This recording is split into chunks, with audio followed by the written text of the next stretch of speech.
muna yan hanggang Yan, may asin na yan po yan. may asin na yan. Ulo na kasi. Galing ha. Ang paggawa ng aseno, iniinit. Gamit ng ipa. Kuya. Tapos ano yun, tubig ng alat yun? Tubig alat? Opo. Galing sa dagat po yan. Tapos tinutunan yung may rock salt na tinutunan. Yung tubig galing dagat. Tapos na yun, sinusunog, magiging asin. Finished product ko. Asin.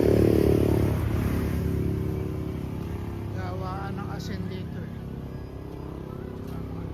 Suka at garlic.